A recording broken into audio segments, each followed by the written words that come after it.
What's up, Knicks fans? We are so excited to announce that this summer, Fanatics Fest is returning to New York City, taking over the Javits Center from Thursday, July 16th to Sunday, July 19th. Meet your favorite athletes from every major league, including current New York Knicks like Josh Hart, Jalen Brunson, Karl Anthony Towns, and Knicks legend Patrick Ewing. Catch live podcasts and panels featuring some of the biggest names in sports while experiencing interactive activations from top leagues and brands. You can grab exclusive merch and discover one-of-a-kind memorabilia from sports and entertainment. Buy, sell, and trade collectibles with hundreds of top dealers. Connect with fans around the world who share your passion for sports. Tickets are on sale now at fanaticsfest.com. And when you use promo code KnicksFilm10 at checkout, you'll get 10% off your purchase. It's an extra day of the world's #1 sports fan festival coming together under one roof, and you don't want to miss it.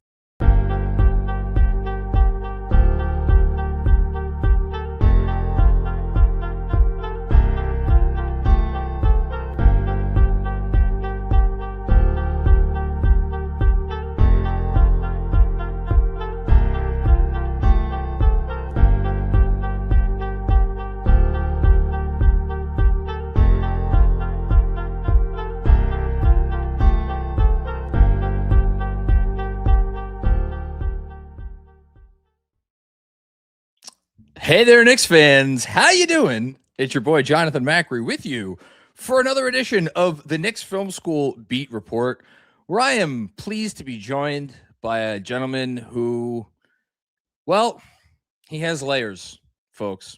Sometimes he's like Mikal Bridges and just takes all the shots that you could possibly want to give him. Results be damned. Sometimes he's like Karl Anthony Towns, looking around wondering, why won't someone recognize my prodigious talent?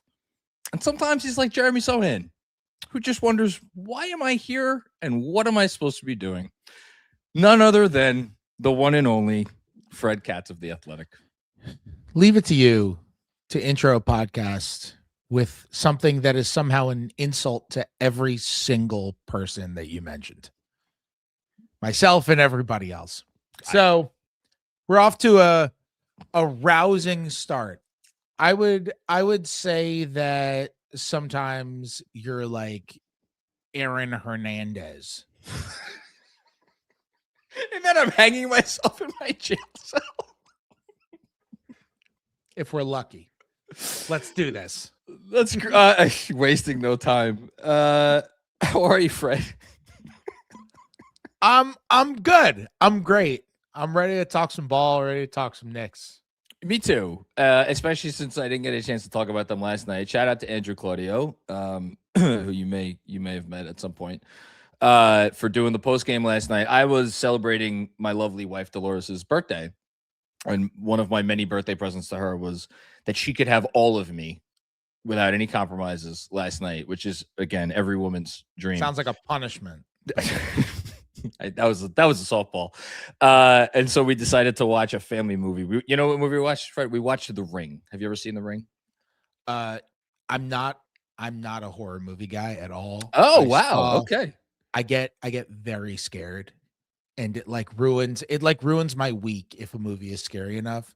I saw the first 5 minutes of The Ring many years ago when it came out, and saw the first 5 minutes, and I was like, don't even know what I'm doing turning this on, and turned it off immediately because everybody's reaction was that everyone said it was great, but everyone's reaction was it was the most horrifying thing ever. And if I see a movie that's scary, like a horror movie, movies like realistic scary movies are okay for me, but horror genre is not great for me. So like Seven is a great movie. Fine. I'm good on Seven. That's not a horror Even movie. though I guess that's kind of not really a horror movie. What about It's Alien? not a serial killer.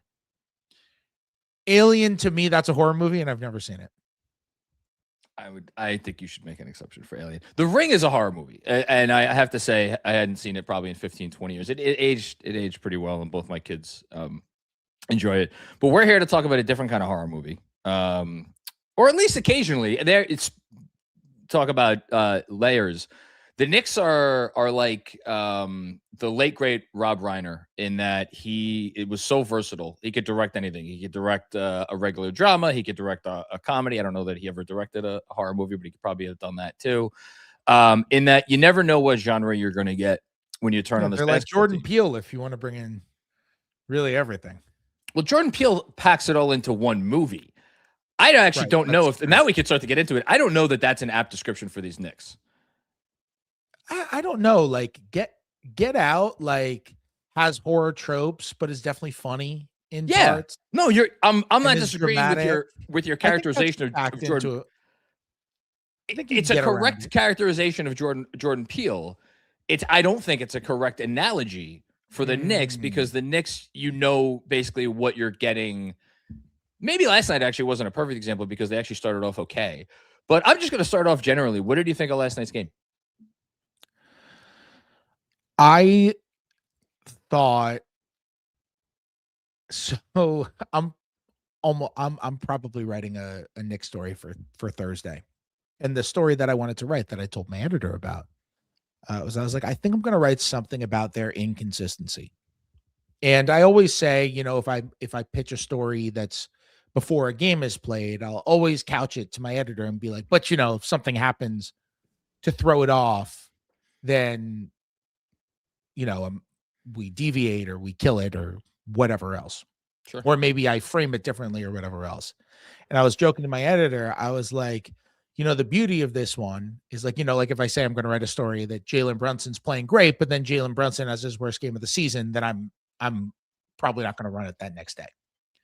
I was joking to my editor yesterday. I was like, the beauty of this one is that like the Knicks could win by 20 or lose by 20 to Cleveland, and it will make the point that I'm kind of trying to bring up, and just like the intro and the phrasing the framing will be a little bit different. But to me, it was another example of a team that is capable of looking really, really awesome, and a team that is capable of looking like it is outclassed by the top teams in the East. And it just kind of depends on the day. Now, Cleveland has been playing great lately. Yep. Cleveland has been awesome since they made the Harden trade. I thought there would be some amount of adjustment period there. Harden is a guy who, famously said, I'm not a system player. I'm the system, which he gets crap for saying that. But two things. Number one, he is right. Like, he is a great enough player that he's justified in saying that. And when he said that was when he was averaging like 36 a game, like that was. Didn't he say that when he was in Philly? Oh yeah, you're right. I take that part back. But you know what? I don't care. I still listen. Here's why it's fair, because I think if you're being generous to James, and I don't know if he deserves to be generous to him, you could plop him into any environment in the NBA, and he's gonna make it work for him.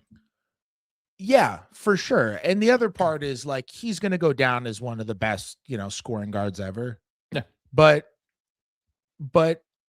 and this has always been the case. He's just leaned on his facilitating more over the last 5-6 years. But he's a top 5 passer in the NBA. Absolutely. Like, and has been for a very long time, and is one of the all-time passers. And his intelligence is off the charts when he's got the basketball. And the reads that he makes are off the charts. And his passing accuracy is off the charts. Something that we don't really talk about that often is passing accuracy in basketball. We talk about vision. Oh, he found that guy. He didn't find that guy. We don't talk about passing accuracy enough. We don't talk about like you're hitting a guy in the letters on every pass versus your passes tend to be a little low. Like you found the pass, but your pass accuracy wasn't amazing. His pass accuracy is unbelievable. He had one to Mobley last night where like 4 defenders collapsed in on him, and he just threw an over the head lefty, like almost behind the head lefty dime to Mobley on the right side for a 3. And the Knicks didn't. Was that the one early? Yeah, the Knicks didn't necessarily mess up the coverage. It was Mobley. You help off of Mobley. He's shooting 30% from 3. You help off of him and onto a Harden drive. But they didn't close out on Mobley quickly enough, and Mobley hit the 3, and the pass was amazing. So Cleveland, I thought Cleveland played great. last night. But that being said, the overall game was an example of the Knicks' inconsistency, their ability to look fantastic at times and rough at others. And I will bring us back to the Jordan Peele analogy, which was not my intention when I said it. I was just kind of trying to be a smart ass. But now I'm going to bring it full circle. Go for it. And I'm going to say the Knicks are capable of doing this in a the Knicks are capable of doing all this in one game. Like the Knicks are capable of looking like all this in one game. Like the Houston game is an example. That's a good point. The start of the Cleveland game when they look okay and Katz getting shots, and then all of a sudden it's like, wait, where did Kat go for one shot in 3 quarters? It was 50-49 with what was it, 3 or 4 minutes to go in the first half. Yeah. And so like there are times where you'll see the Knicks in a game. It's like, what were the Knicks for 3 quarters against Houston? And oh my goodness, look at the Knicks for the 4th quarter against Houston. Look at Kat for the 4th quarter against Houston. Look at OG for actually most of that game. He was good in the Houston game and did a good job on Durant. I thought guarded him really well.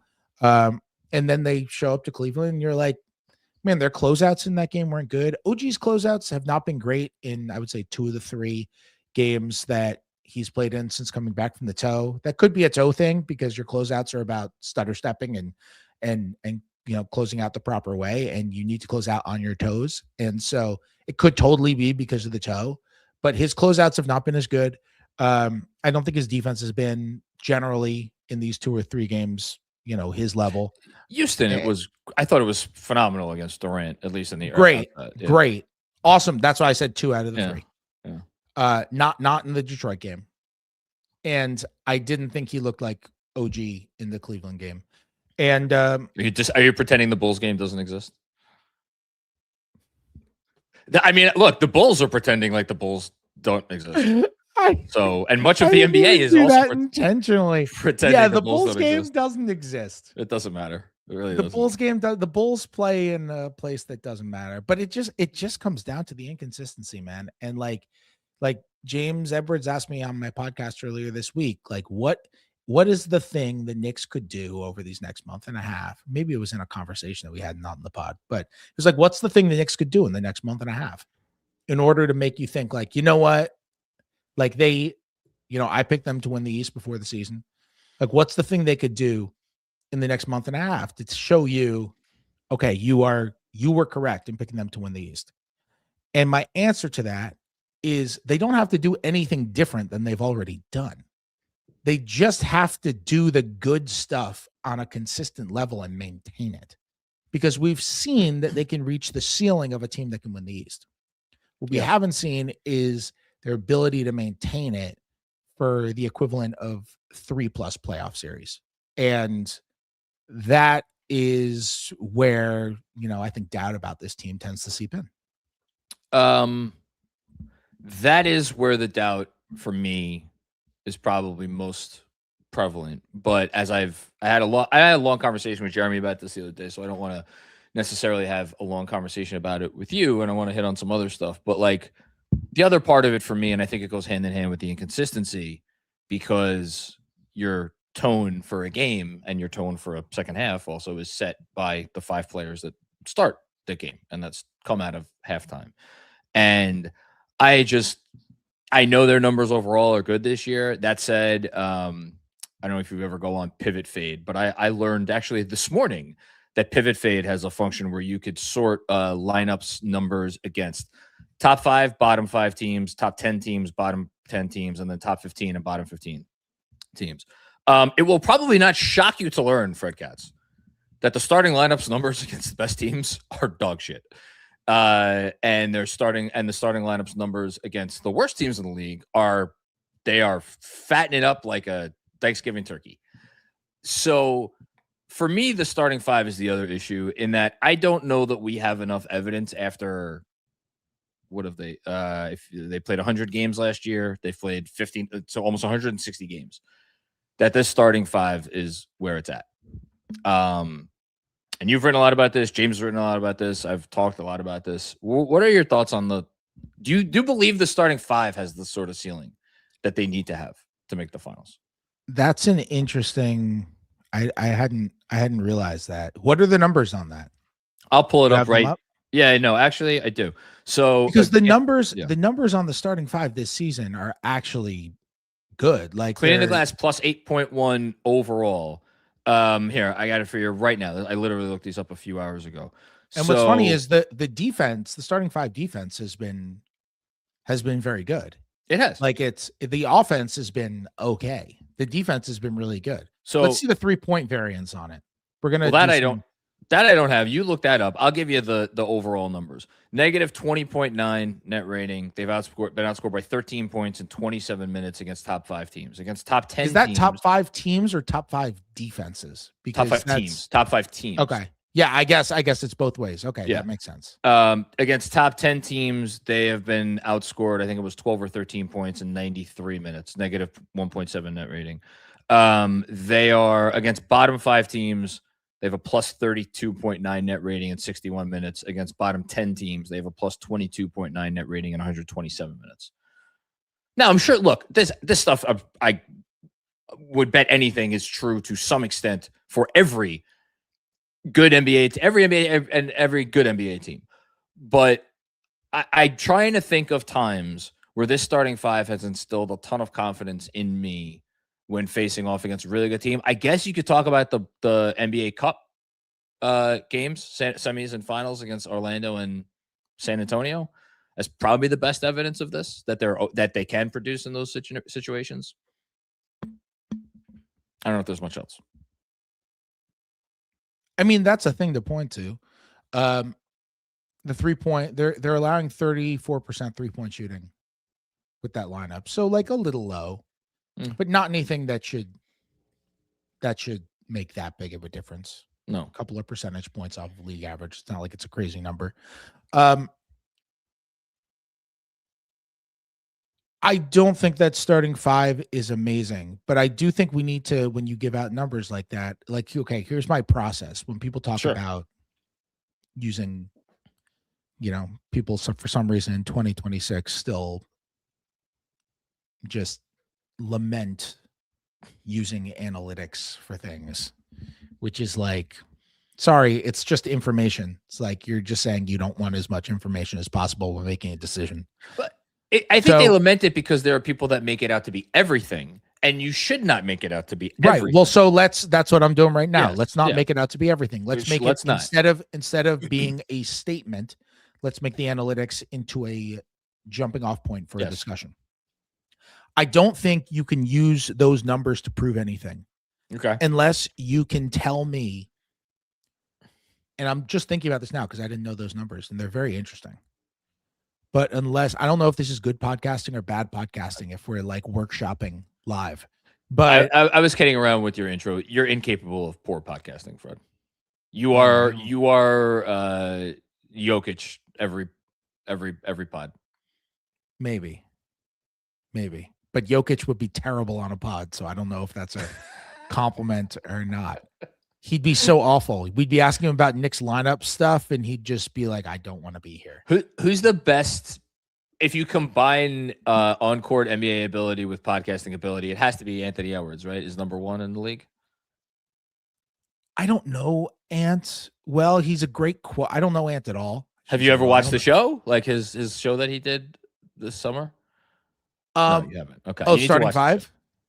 No, he has like a YouTube thing where like yeah. I did see part of that. Yeah, could be Ant. It's different on a podcast when you're like, you just got to sit there and talk. So it's sometimes the being a great interview. I'm not saying he wouldn't be good at a pod. Sometimes the great interview doesn't always work with a great pod, and sometimes sometimes it's the opposite. Sometimes a guy like maybe isn't the greatest interview in like a 5-minute snippet, but he once you get to like know him and you're like, oh wow, this guy is so likable, personable, funny, comfortable, like in a 1 hour time period, it'd be great. Like for example, like the only player I've ever covered who I have actively told you should start your own podcast, like you should do it.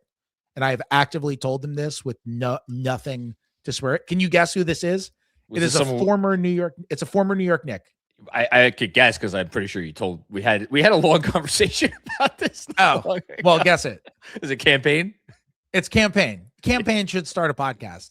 Campaign, I would listen to every episode of Campaign's podcast. If his podcast is anything like just having a conversation with Cameron Payne, I'd listen to every episode. Cameron Payne is one of the few players I've covered who I would say if he put his mind to it, Cameron Payne would have been an amazing beat reporter.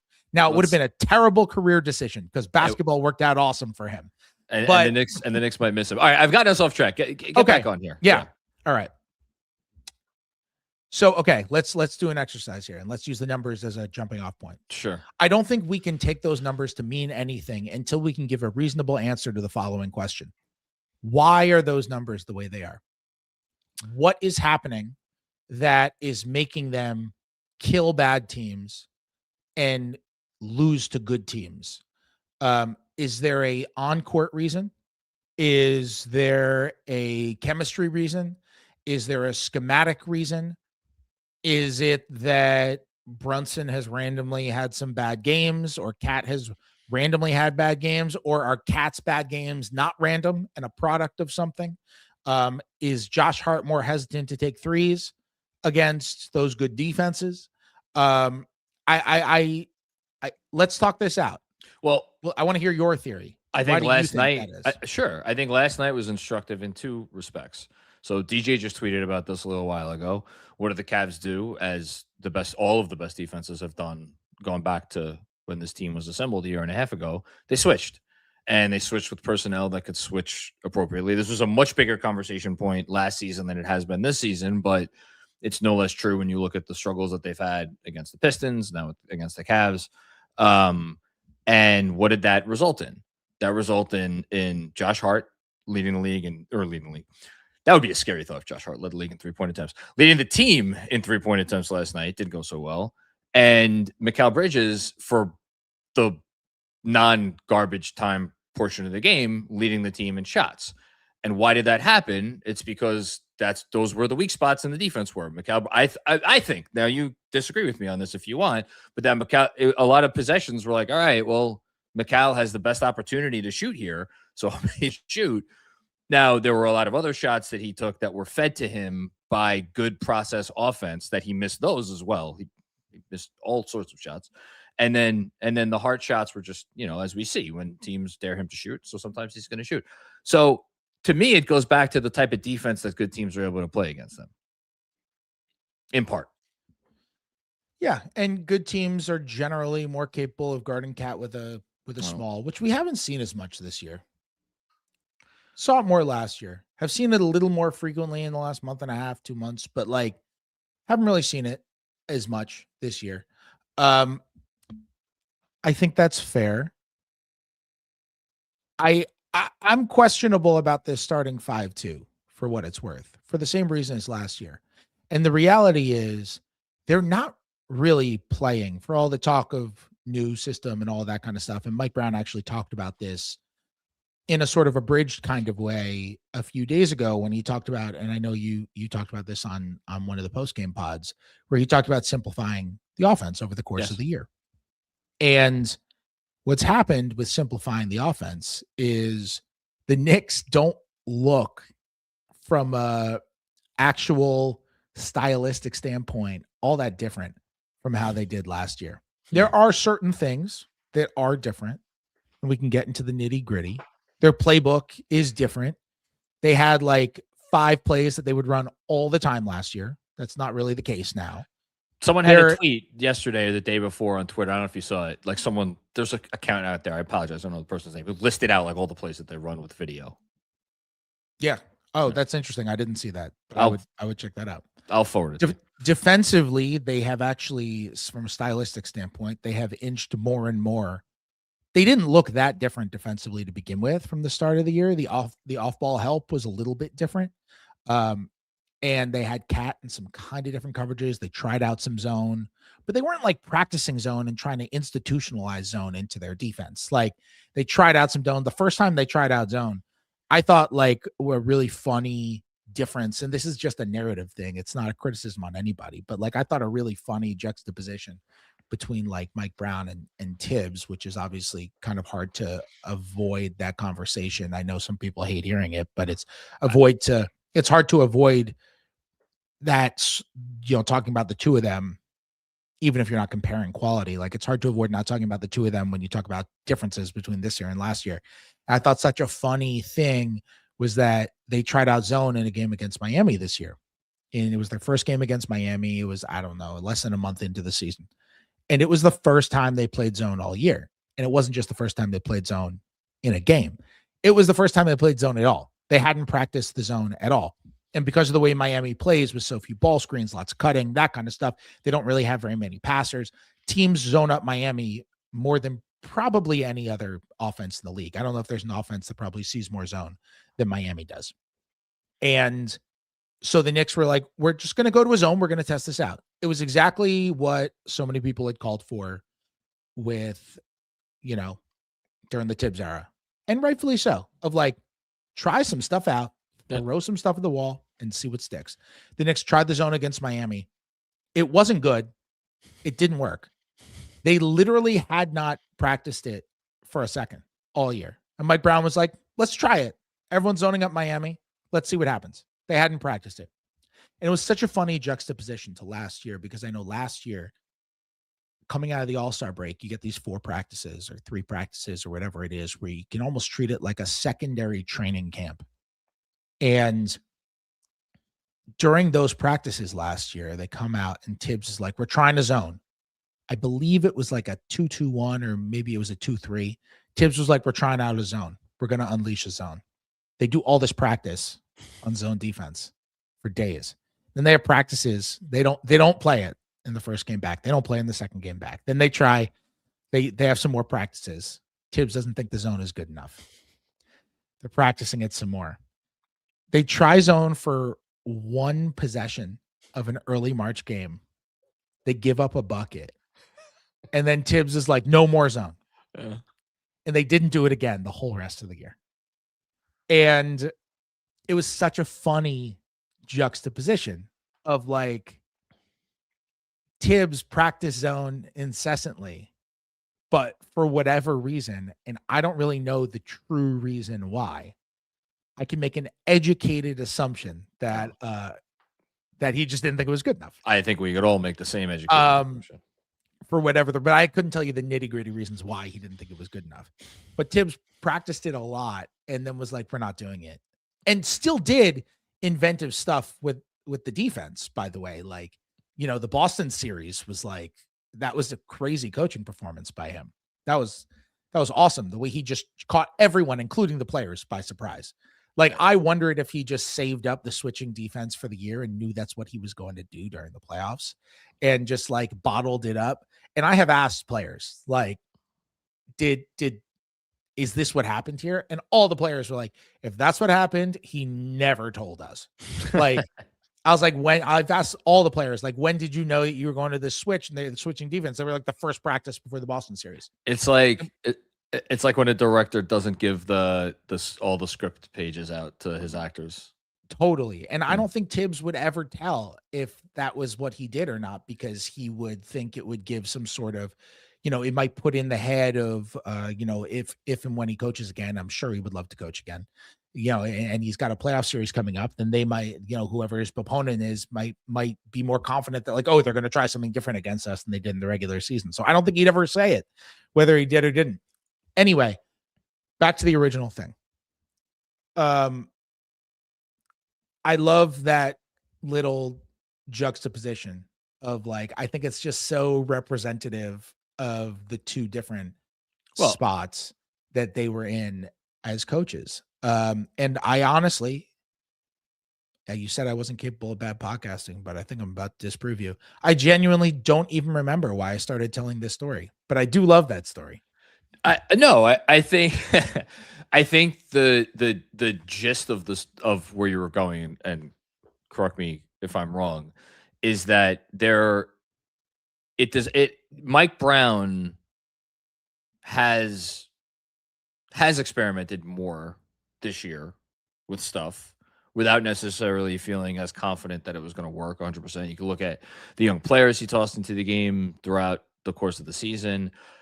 I think you could look at what he's doing with Jeremy Sohan right now, which if there is a rhyme or reason to how he is using Jeremy Sohan, when he's using Jeremy Sohan, why he's using Jeremy Sohan.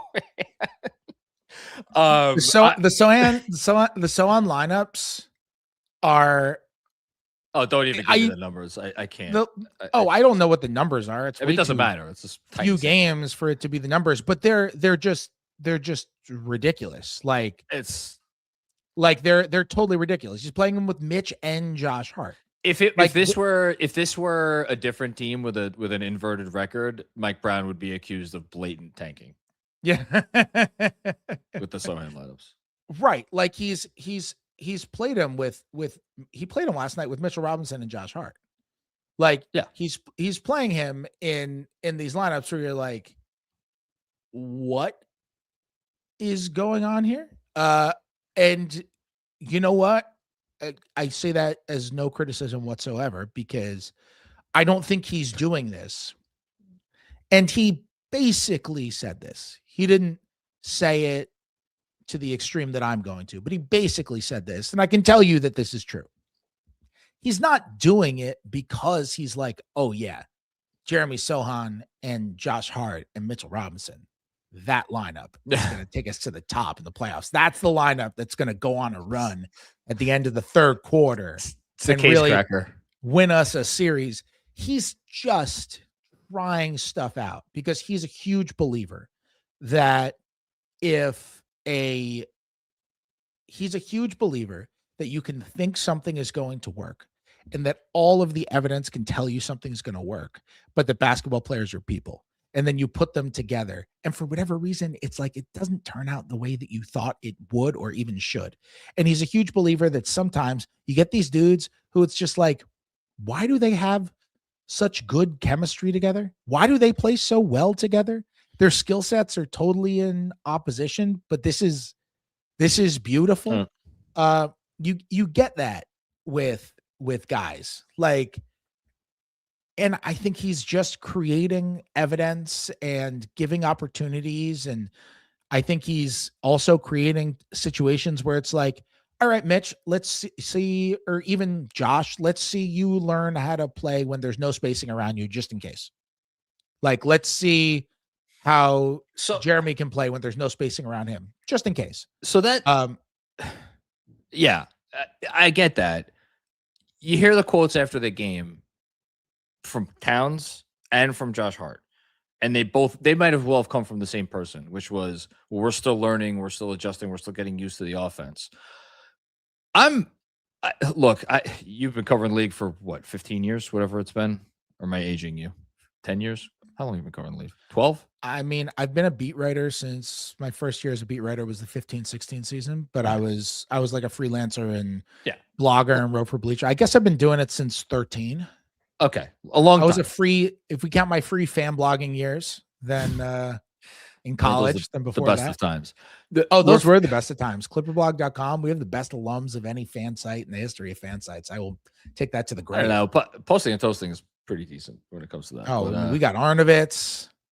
We got Sirat Sohi. We got Seth Partnow. We got Law Murray. We got all right. We got a roster. You got it. You're stacked. The Knicks have played 59 games. How uncommon do you, or how strange, if at all, do you find it that we got those quotes after game 59?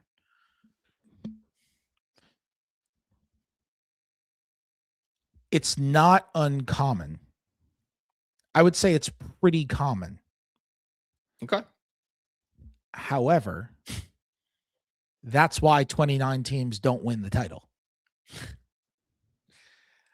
Like most teams don't know what they are at this point because they're never going to figure out what they are. But it's not a good thing that it's common, if that makes sense. I would say it's somewhere between not what you want and not a death sentence. Do you think they're being, sorry, I should have asked this before. Do you think they're being truthful? Yes. Okay. I do. I mean, why as wouldn't opposed they to using even- this as an excuse to cover up something else that they're not saying.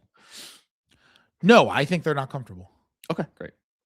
I think they're not consistently comfortable. I think that's what lends to the inconsistency. Okay. Like, stuff is different enough to where they're still clearly getting comfortable. Like, they want to win.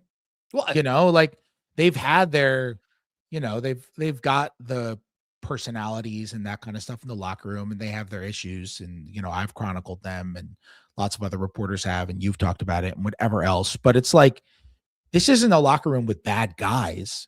Like, this isn't the locker room with guys at each other's throats. Like, that's not what's going on here. I think they're totally not comfortable. And I think they can detect, even if certain guys are comfortable, I think the guys who are comfortable can probably detect the guys who aren't, and have the observational skills to be able to notice, like, well, this guy's not comfortable, and everyone has to be comfortable. Like, I think Jalen Brunson's comfortable. that's I think Jalen interesting Brunson is because, comfortable. sorry, he's been, not for me, but he has been catching some shit lately for a perceived drop off in play of late. Yeah. I mean, look, he had to face the Thompson twins 2 games in a row. Also, like, he's had such a good season, and he's such a good player that it's like Jalen Brunson goes through a 5-game, whatever, in February into March, or 10-game slump February into March. And it's like, okay. Like, he's been such a great player for so long, that doesn't really do anything to me. The shots that he's creating, the shots that he's getting, look like Jalen Brunson shots. Yes, I agree. The screens he's running around, the way he's moving off the ball, the pacing at which he plays, the herky jerkiness, the changing of speeds, all that kind of stuff. He still looks like Jalen Brunson. I thought Asar Thompson was phenomenal on him on Thursday. Asar's, I mean, watch out for Asar Thompson on Jalen Brunson, because the thing with I don't know Amen. I only know Amen from afar, but I know Asar. I've interacted with Asar an okay amount, enough to where I feel comfortable being able to say this, because you pick it up very quickly with his personality. You look at the Thompson twins, and you're like, those guys are athletic freaks, like the biggest athletic freaks. And you watch them play, and you're like, well, clearly these guys have incredible competitive streaks, because they play. It's one thing to be an athletic freak. It's another thing to be like, oh my goodness, your motor is insane. When you have that athleticism with that, that's true for both of them, right? Like, both of them just unbelievable motors. I'm pretty confident that Amen is like this, just watching his interviews and obviously watching him play. Asar is very smart. He is very, very smart and very intellectual and extremely mature for somebody so young. And I've talked about the game with him, and I've talked about nuances and that kind of stuff. And the way that he learns from his mistakes is pretty amazing for somebody that young, which is why I'm like, scary. Those twins are going to be so good. I don't know if they're ever going to shoot. I don't know if they're ever going to, but they are going to figure this stuff out some way to just become insane. And they're already very good, but I'm so confident they're both going to be insane. And the reason I bring this up, John, is because Asar last year, was his big problem on Brunson was he was fouling too much. Mm-hmm. And he thought at the time, and he told me this, like, he thought at the time that these were ticky-tack BS calls, especially during the playoff series. And he said he thought they were BS calls, and he looked back on them and he was like, these aren't fouls. These are not fouls. I'm doing it right. And he said to me when I was talking to him, it was a really funny line. He's got this dry sense of humor. And he said to me, and he was like, and then I worked on the fouling. I worked on not getting my hand in there. I really studied his movement and studied him a lot. And after that playoff series, and now I'm not getting called for those fouls. And then he says, so I guess maybe they weren't BS fouls because I changed it and now they're not calling it. And so I was like, that's some good self-awareness. But anyway, I think Asar Thompson is developing into a very I mean, obviously an extraordinary overall defender, but just a very diligent defender. And that's something I would watch in the playoffs. I thought he did an amazing job against Brunson on Thursday. And then you got Thompson and all the length in Houston draped all over Brunson on Friday. Brunson then did a fantastic job in the fourth quarter, just being able to find his shots, get the right defenders on him, attack those defenders, being able to get his shots. He's run into a string of really good defenders, and he's not the guy who I look at and I'm like, that guy isn't comfortable. Well, and yet, here's why it's a frightening problem. More so than just another situation on another team that might have a matchup against an opponent that has a spectacular one-on-one defender who can not take their star player out of the game, but it severely limit them, is that the way the Knicks are constructed, again, going back to the starting five issue, they only have one guy that could create an advantage, and his name is Jalen Brunson, which is why, for all the shit Jalen Brunson catches when he goes into a matchup against an Ausar Thompson and seems to make it personal by like, I'm going to, I'm going to show you, I'm going to keep dribbling the air out of the ball until I get the fouls called. Like, I get the perception, and I'm not saying that that's completely non-existent, but if he doesn't do that, and it's just like, fine, Ausar's on me, I'm going to just give up the ball, how the fuck are they supposed to score? And that, I guess, leads to I think a Karl Anthony Towns question, but you take this whichever way you want it. Okay. Here's discomfort. Okay. Here's discomfort. Speaking of Towns, Pistons game. What a night. Part of the reason why Brunson getting off the ball is difficult in those scenarios when, say, Towns sets a screen. And this was true for part of the Houston game, too. But he's been better the last few games. Houston game has been a little better. Bulls game. He meaning count. Brunson or Towns? Towns. Okay. Towns has got to be decisive in his movement after the screen. He's got to set the damn screen, which sometimes he doesn't. But he's also got to be decisive in his movement. So what was happening is, like, I vacillate between calling it the pick and meander and the pick and linger. Where what has a better ring? You're a writer. Say them both again. Pick and meander, pick and linger, pick and linger. I think pick and meander is the way to go. Yeah. Yeah. Pick and meander. Yeah.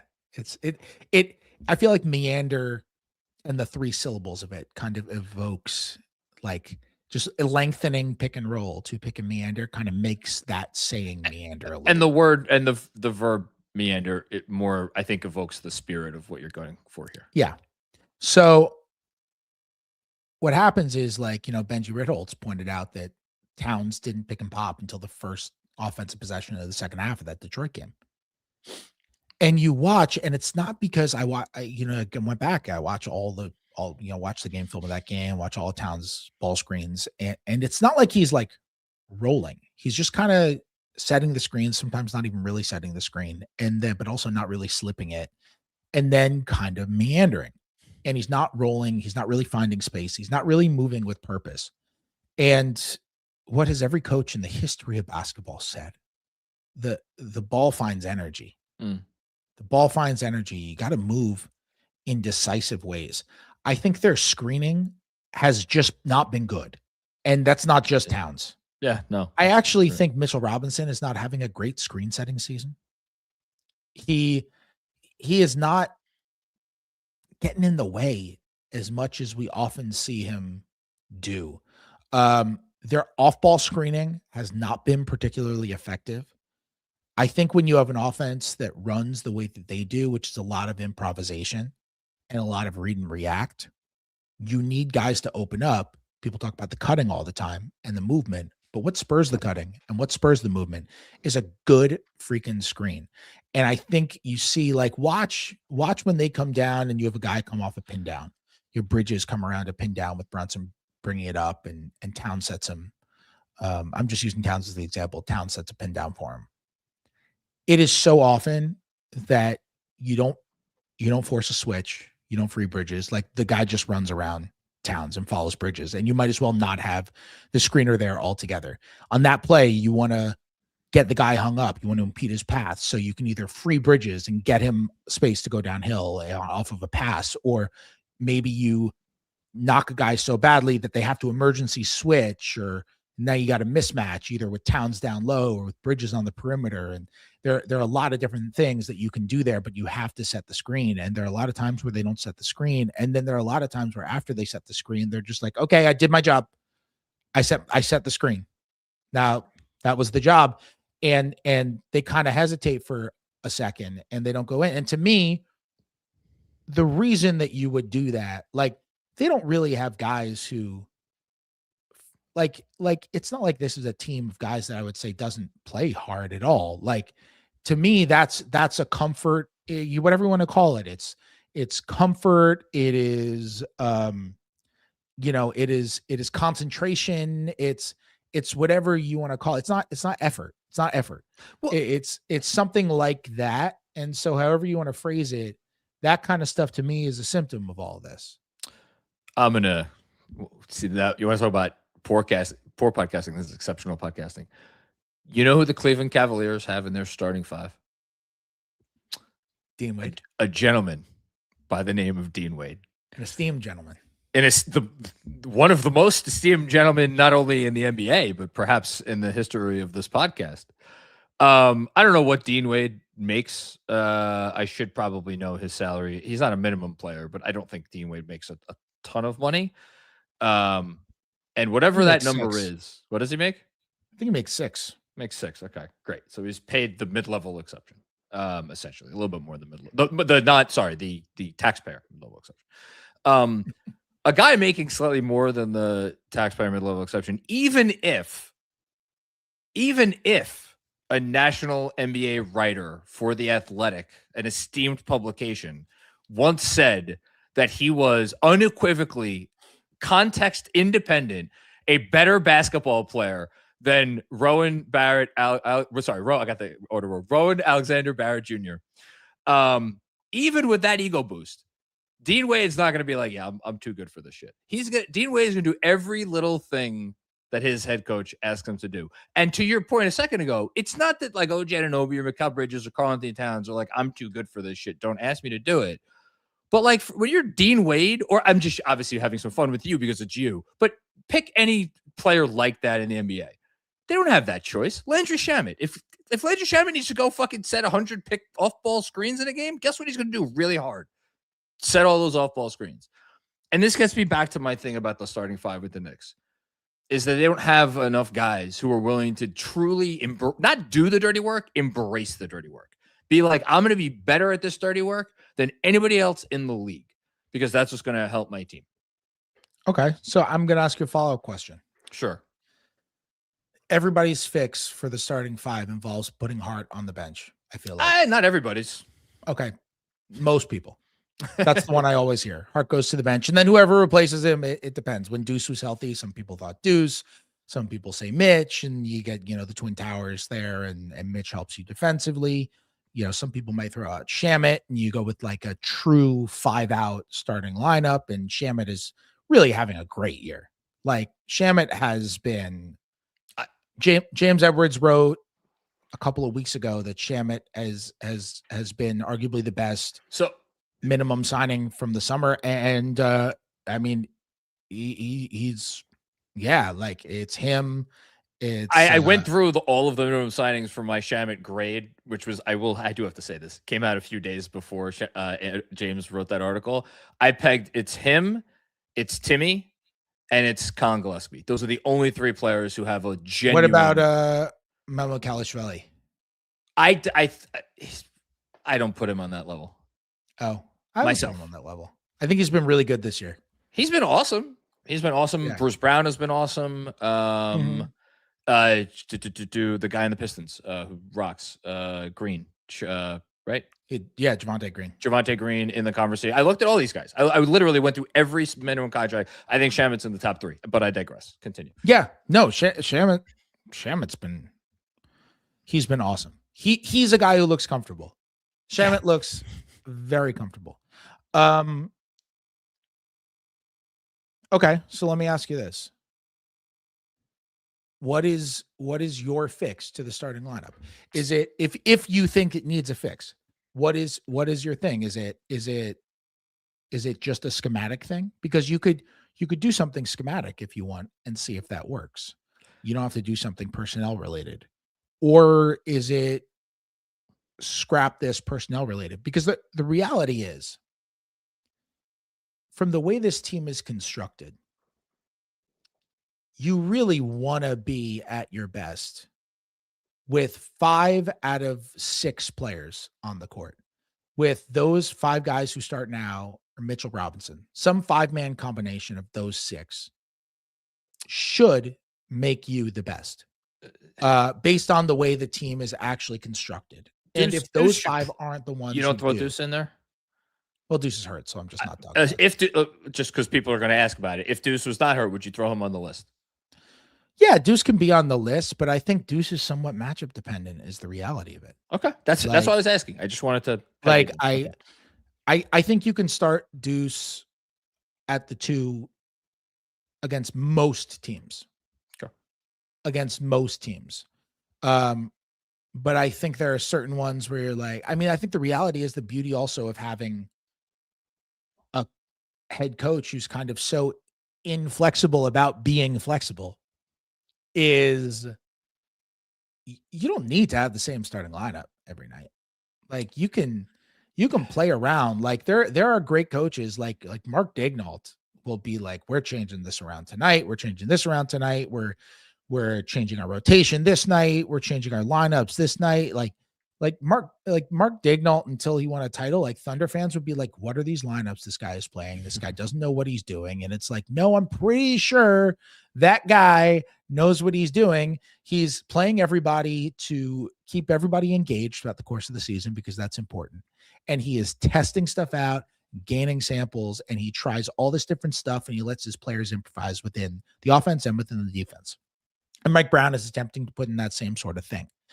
Now, I'm just curious what you would say because I'm like, there's some days, to be honest, where I'm like, yeah, this starting lineup just doesn't look like it's going to be it. And then there are other days where I'm like, for example, like there's some days where I'm like, when you got Brunson and Towns out there, you have to figure out a way to make Mitch and Towns work together. Like you have to figure that out because I'm like, against the really good teams, that's just 2 weak spots. Like, and the really good teams target those guys. Detroit, even though that is not an elite shooting team by any stretch of the imagination, it's a pretty good offense because they're just physical. They get to the line a lot and they fucking huge. Get a lot of rebounds. Yeah, they get a lot of rebounds.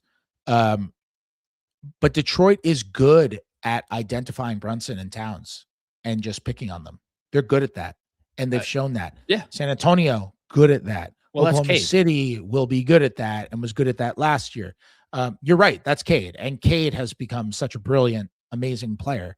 But these teams, Boston is going to be good at that. These teams, Cleveland, good at that. These Harden is elite at that.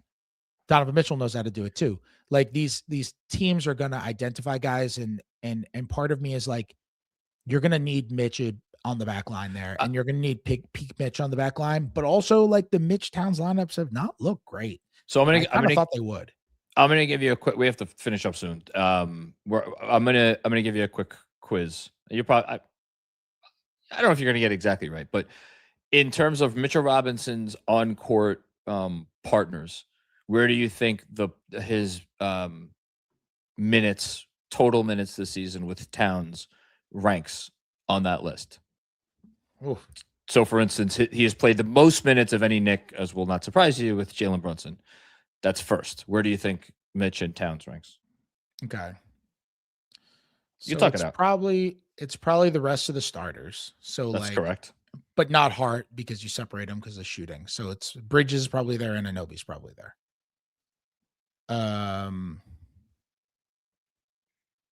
Some of the bench guys who he plays with a decent amount.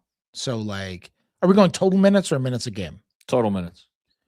Okay, total minutes. So like, I don't know. Deuce has been hurt. Shamet was hurt for a little while. Let's say Deuce has got to be there because they come off the bench at the same time.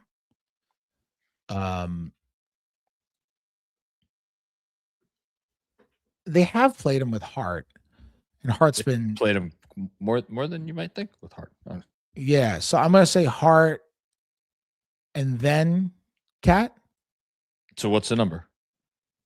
How many did I say? 6. So they'd be 7th. Mitch and Cat. Close. It's 8th. So Hart is the least of the starters at 358. Not that far behind, interestingly enough, OG Anunoby at 367. Then there's a drop off. You have Robinson McBride, 286. Robinson Clarkson, remember him, 274. And then Robinson Shamet, 237. Karl-Anthony Towns and Mitchell Robinson, in 36 games that they have appeared in together, have played 222 minutes. Plus 5.6 with a very good defense, 106.4 defensive rating, for whatever that's worth. Interesting. Yeah, they haven't played much, and it hasn't looked very good when they have played together. But also, like, part of me keeps coming back to, like, in order for this team to reach its ceiling, first of all, it's hard to have this conversation without talking about the fact that Mitch has not looked like consistently. Like, when we talk about the consistency conversation, 100%. It's not just about Mitch playing every night. It's about Mitch being peak Mitch. His defense has come and gone like pretty severely this year. Totally. Like I don't think he's ever been like bad. You know, he has an off night maybe, but there's not a stretch where I'm like, oh, Mitchell Robinson is being a bad defender. It's just that he is, even on his off nights, he still has his possessions where he makes it great to play defensively and pick and roll or whatever else. But we've seen when he's at his best, he can completely and utterly take over a game in a way that very few defenders in the NBA can. Like, in a way that he is an all defensive caliber guy when he's at his best. And that was the case in the playoffs last year. The guy was insane. And that he has fallen steeply below that in a lot of individual evenings, but also reached that level in a lot of individual evenings. Yeah. And I've asked people with the Knicks of like, why is this happening? And basically everybody has given me the answer of like, look at what Mitch's body has been through.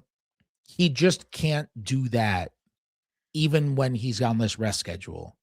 He can't just do that every single time he plays. He can't just do that every single time. And sorry, Fred, if they think that does not make me confident that Mitchell Robinson is going to be on this team next year. I don't expect a contract. You might be right. You might be right. Sorry. I mean, we'll see. Now, I think there is I don't even want to say hope. I think there is an expectation that it'll get to the playoffs and Mitch will be like, all right, now I'm doing it. Like, now I got this. I'll buy that. I'll buy that. Sure. Okay. Yeah. So I think there's an expectation that like Mitch is doing this because it's the regular season.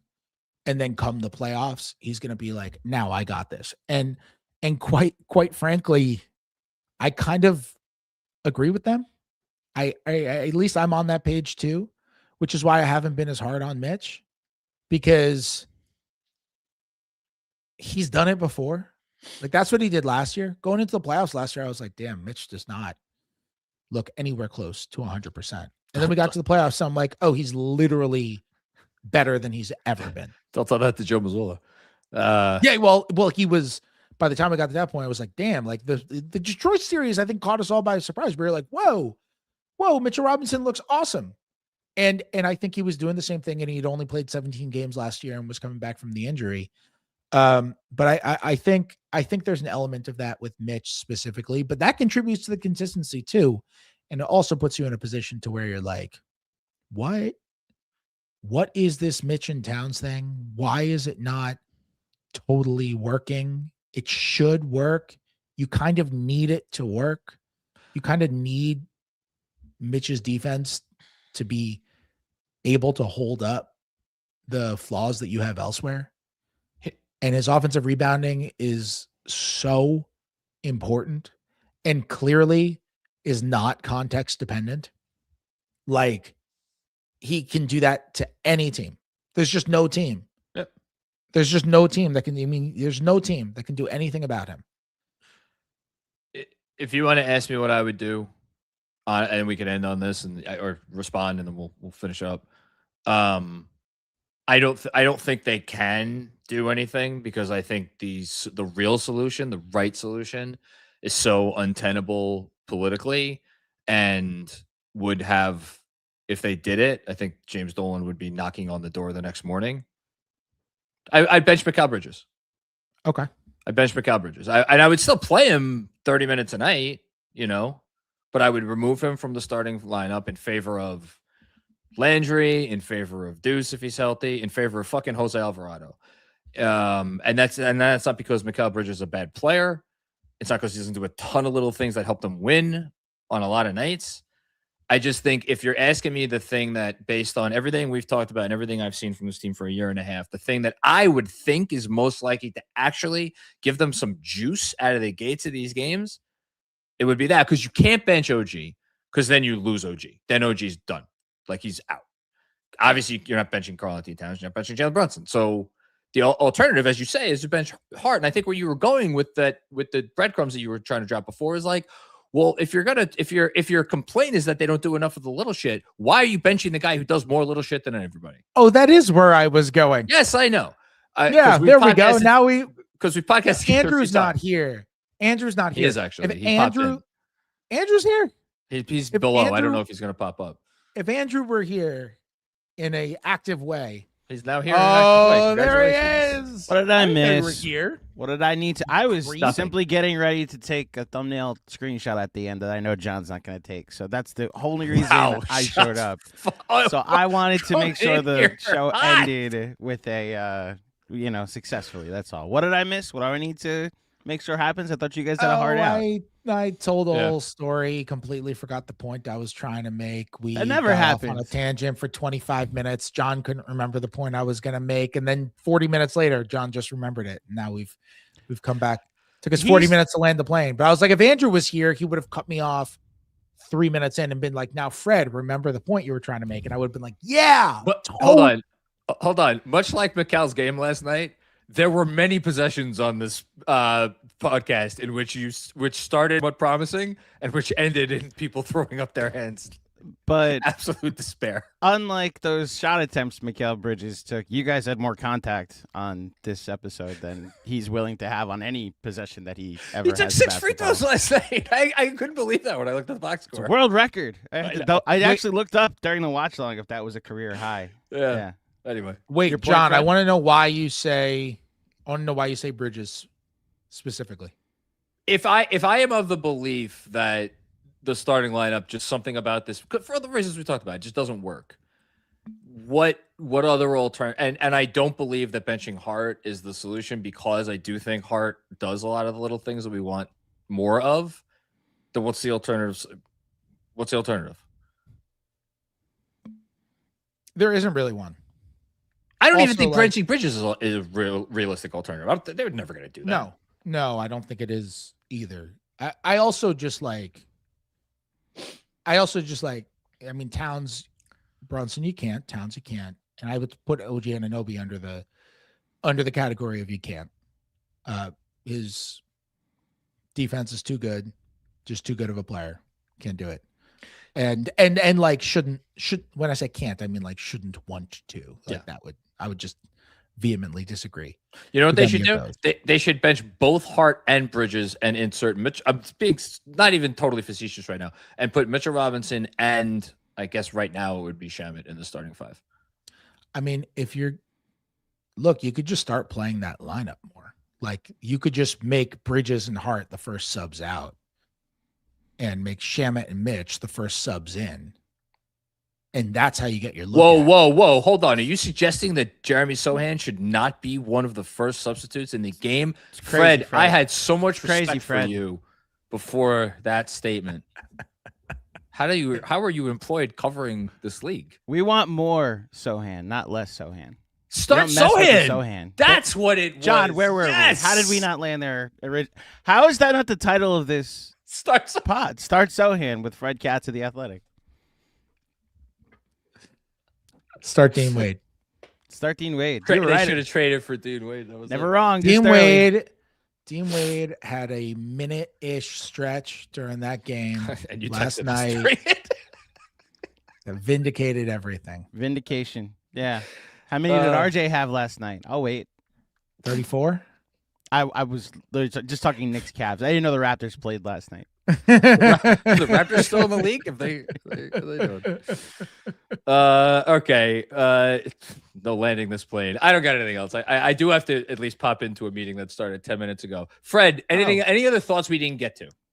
RJ had 21 yesterday, by the way. That's great. Against OKC. Anything we didn't get to? Yeah, I mean, there's probably a ton of stuff we didn't get to, but I don't think we have time to run through all of it. Yeah. Last thought. Give me a stuff. last thought. Give me a last lingering thought. All right. Last lingering thought is a question I'll throw out into the abyss. What are the Knicks going to do when Deuce comes back with Alvarado, Brunson, and Deuce? How are they going to handle that? What are they going to do Same thing there? they did when Kolek was in the rotation. Sometimes he'll play with Deuce. Sometimes he'll play with Alvarado. There's already a rotation player very ready to be taken out of said rotation for Deuce McBride. As much as I would hate to lose the Sohan minutes, but that's not a lot of minutes. right. You don't need in the playoffs. All of these Who's guys' numbers playing- were going to go down anyway. Which one is Kolek? Kolek is Alvarado. So hold on. So Shamet has played the three a lot. Yeah, Last year and this year. the 3-guard lineups. Yeah. So I mean, yeah. What do you say? I'm just curious to see what they do with the minutes distribution there. They like Alvarado. Alvarado has been so good for them as a point of attack defender. He has taken some wonky pull-up threes. That's what he does. They like him as a secondary creator. I think they like the lineups with him next to Brunson. Something about those, like you were saying before, Fred, to quote Fred Katz, sometimes stuff just works. You would not think that a couple of 6-footers. No, you know, wouldn't. But that seems to kind of just work. Yeah. That's like a fun, like basketball is beautiful thing. It's like, oh yeah, that's nice. That's working nicely. Yep. The Brunson McBride lineups also worked quite well. Mm-hmm. And if they Always go have. up against a team like the Pistons, who are huge, I'm just curious to see how the Knicks go about, and we're also like they could use that extra point of attack from Alvarado because Deuce is pesky and does a good job guarding the ball. But I think Alvarado is a superior. I think Deuce is the better player. I think Alvarado is a better point of attack defender. I'm just very curious what ends up happening with those 3-point guards and how they end up using them in the postseason. I think it's a very interesting thing, and I think it is. I don't know the answer. I'm not asking this because I'm like, let's find out the answer. I don't know what the answer is going to be. I think it's going to be matchup dependent. But I am curious to see what ends up happening with those 3 smaller guys and what ends up happening with the rotation. And also what that will mean for the team this summer, because Alvarado's contract can expire. He's got the player option, and Deuce is extension eligible. And they are going to have second apron fears, possibly as soon as next year, but certainly as soon as the year following, unless they make significant changes. So I'm just, that's a thing I have my eye on. I'm really interested to see how the coaching staff actually evaluates this. Just to clarify, because you said those 3-point guards at first. Deuce, I don't look at as a point guard. I think he's a 2. Like he's a point guard in stature. That's fine. He's a 2. Like one of the best things that Tibbs identified during his tenure was that Deuce McBride in stature might be a point guard, but he's meant to play off another point guard, another ball handler. So offensively, it actually works perfectly if he's just next to Alvarado as a 2. Offensively, he is totally a 2. Mm-hmm. I don't think he's a 2 defensively. Well, that's where playing these smaller lineups in general, it might come into play, but that's a different thing. He's a 2 more because of, and I don't say this is a knock on Deuce. Anyone who knows my coverage on Deuce knows I think he's such a good player. and that he unlocks so many great lineups for them. And I don't think the on-offs with him lie and all that kind of stuff, which is why I find this interesting. But Deuce is a 2, not because of sufficiencies, but because of deficiencies. And that's something that has to be factored in. It's a bar. That is a bar. Yeah. Sometimes you're a 2 because of sufficiencies. Sometimes you're a 2 because of deficiencies. Deuce is only not a point guard because he doesn't have the creation skills, doesn't really have the vision, doesn't really have the off the dribble stuff. Like that's why Deuce is a 2 and not a 1. I think it's just funny you've been saying Deuce is a 2 this whole time. You know, but he plays within his role amazing. He is good enough with the ball. He can lead you in transition if you need to. He's obviously an incredible shooter, plays crazy hard, smart as hell, good cutter, all this stuff, like a good on-ball defender, plays crazy hard off the ball, even though sometimes he overhelps a little bit off the ball. Like he's a really, really good player. And Alvarado's a good player and has been good for them. And I could just see a scenario where the 3 stackers come into play and somebody, I don't know how they're going to do it, but I think one of those 2 guys is going to end up with fewer minutes than you might expect blindly in a vacuum. He's talking about Deuce not Brunson. Alvarado. Yeah. Deuce and Alvarado. Which, look, when they traded for Alvarado, I don't think like Deuce is going to come back and they're going to be like, let's play Brunson 25 minutes. Right. No, but I think one of those 2 guys is going to end up with fewer minutes than you would expect from what they've given them during the regular season when they've played. And we won't have really any sample of how Deuce and Alvarado are together. And we won't have any sample of how Deuce and Alvarado and McBride are together.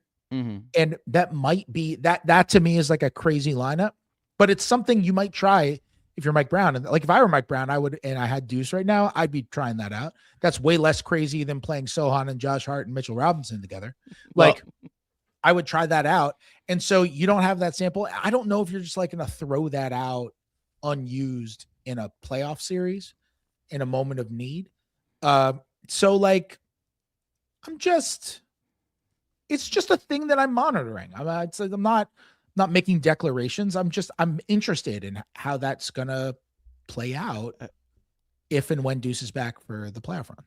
Just one thing, John, because I know you're now 15 minutes late for that meeting. Okay. The only thing I thought John had a hard out. When out soft it's doesn't have many anymore. The only thing I thought when Alvarado got traded to the Knicks was like we needed another guy to play 12 to 15 minutes in playoff games. So I'm not as concerned about the minutes. Also, in their last 10 games, Josh Hart has played less than 30 minutes in 8 of them. Like, we are under a new regime where he doesn't have to play 40 playoff minutes. I wonder if how they're playing dictates how often you can play some of the 3-guard lineups more often with Josh not on the floor. And you are misreading my tone. I'm not concerned. I'm interested. Oh, I'm interested too. Big difference, Andrew. I'm interested. I'm not concerned about it. I'm excited. I'm just curious to see how that plays out. That's a really interesting rotational situation, and it's kind of unique to the Knicks. In regards to your interest, and in regards to our conversation that we had, I guess now at this point about 20 minutes ago, regarding the Towns Robinson pairing and the fact that they've kind of gone away from it a little bit, and how has it looked during the minutes that they've had it. If you're talking about a roster where 4 of the best 9 players pretty comfortably are 6'3" or less, right? Shamit's 6'3". And wouldn't it be nice to be able to have 2 ginormous dudes to put on the court together to balance the 3 small guys that you have? And yet, as I just did a quick scan from Cleaning the Glass, of the 452 possessions, that non-garbage time possessions that Towns and Robinson have played together, some quick math is like less than 20 have been where there's those 3 of those 4 small players. You could throw Kolek in there because one of the most used lineup with those 2 on the court together, where it's not one of the wings at the 3, is Kolek, McBride, and Shamit. Played 9 possessions together. And it's just interesting that, like, again, to bring it back to something we talked even before that, for all the experimentation that Mike Brown has done, long live Jeremy Sohan. Why is that? Maybe we need to spend some of these last 24 games or 23 games, however many it is, experimenting in things that might actually make a difference in a playoff series, you know? But I'm obviously not the coach. Cosign. Yeah. Fred's just rubbing his chin. It's great. He's pondering. He's interested. He's intrigued. I'm interested. I'm not concerned. I'm interested. John, are you concerned? Am I concerned about this basketball team? What color is the sky? It's still blue. It's not green. In the list of facetious questions, I think I just asked the most of all time. Number one. Yes, the number one. Fred, where can the listeners of this podcast find you and your esteemed work? You can read me on The Athletic. You can subscribe to my podcast, Katz and Shoot, which is horribly hosted and wonderfully produced. Over at patreon.com/Katz and Shoot. My last name is Katz, Katz. Not C-A-T-S. Not C-A-T-S. It's K-A-T-Z. Not C-A-T-S, as some people sometimes think. Sometimes, whenever anybody thinks that my name is spelled C-A-T-S, and I correct them and I say it's K-A-T-Z, everyone for some reason has the exact same response. They say, this is what they say. Oh, wow, that's a cool last name. Really? Yeah. I don't know why that is. Anytime someone thinks it's C-A-T-S, I'm like, oh no, it's K-A-T-Z. Well, it's cooler than that's a cool C-A-T-S. last name. You know? Yeah. That's a cool last name. I'd watch K-A-T-Z on Broadway before the other thing. Right. It's like if you're like it's like if your last name is Dogs and you're like, no, it's spelled D-A-W-G-Z. Dogs and Cats. You need to find someone with that last name and do a crossover. Yeah. Well, I could never name my unborn child It's Raining Dog's End. All right. You could read Fred Katz on theathletic.com, which is a website where they have words and things about sports. You could get it, I believe, also with your New York Times subscription. Why anybody wouldn't want to run, not walk, run to subscribe after that one one. Really killed Andrew. It's Raining Dog's End. This is it's the highest quality Knicks podcasting anywhere in the universe, right here at Knicks Film School. Everybody out there, thanks to Fred. Thank you, Fred. Thank you, Andrew, for coming on to take a screenshot. Boy, got my money's worth. There you go. And thank you, everybody, for checking out another episode of the Knicks Film School Podcast. We'll be back with more fun and games like we always do very soon. Peace out.